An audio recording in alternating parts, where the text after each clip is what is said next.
Do soulmates exist? Oh, what an abrupt question. At least let me introduce myself first.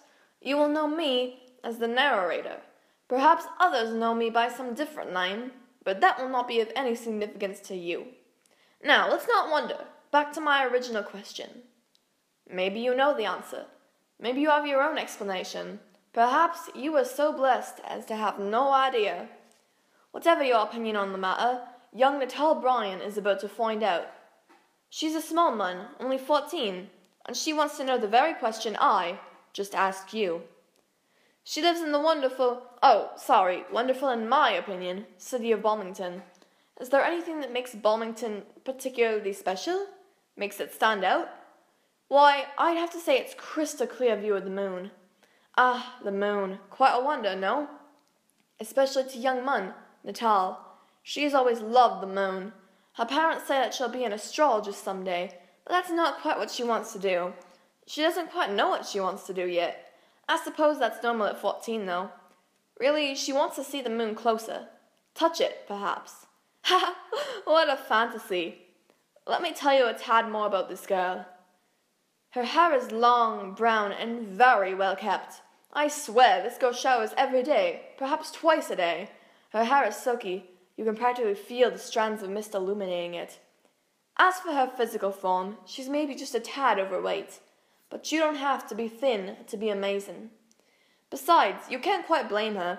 Her schedule doesn't quite give her time for exercise and such. She goes to Mountain Vale Private School. It's a very prestigious school, really. Only 9 students in the planner. But to keep up in this school, you must study a lot. Rather a bore, if you ask me. But in my opinion, does not concern here. I am only here to narrate the happenings of this strange girl's life. She lives with her parents, Finn Bryan and Sage Bryan. She also lives with her older sister, Roxanne Fillet Bryan, but she calls herself Roxy. She doesn't like long, dragged-out names. And today, Natal is going to find something quite remarkable, in my opinion. Well, she doesn't find it. It is given to... God, you get the point. It is late night-time in the summer, when Natal gets up, weary eyes and unable to sleep. She asks questions about how the world works, about how love works, more specifically. She decides that the best remedy for restlessness is a good look at the stars from the family's oak wood balcony. But upon her slippered feet touching the dusty wooden panels, she finds that she is not alone. Her light brown eyes gaze over a girl with dark skin and bright red hair, at least 1,000 ear piercings and 1 stray lip piercing, who stands in front of her looking up at the sky. "Hello, Roxanne," Natal speaks, rubbing an eye and pacing up to the railing to her sister. The older girl stares down at Natal for a moment before clearing her mind of other thoughts and smiling. "Hey, Natal, small mun." Roxanne giggles, moving slightly aside and putting a hand on Natal's cloaked shoulder. "Why up so late?" Natal herself is confused as to how you word the meaning of love, so she simply says it that way. The meaning of love. Does it really exist? Do soulmates exist? To think about this for a moment, Roxy licks the roof of her mouth and ponders. "Well, I could tell you 1 or 2, either option." Natal speaks quickly, surely, and boldly. 1. Roxanne flinches a bit, as if she's giving something up, but a confident smile flickers onto her face.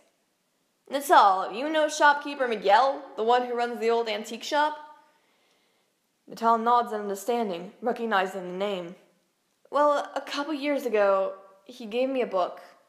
And I know you'll call me crazy, but I believe what the book says." Natal blinks. No one is crazy for believing a book. Roxy sits, cross-legged, on the deck and stares up at the sky, full of billions of gleaming diamond stars. "The book told me an ancient legend, that soulmates do exist, but there's a long, hard journey, all the way to the other side of the moon. I'm sorry, call me crazy, but I believe in that book. I really hope it's true." Natal stares at the girl in front of her. After only a brief moment, she paces back inside quickly. Little known to Roxy, who just thinks her sister is being moody, she has made a decision. A youthful, abrupt decision, but still her own decision. She leaves tomorrow.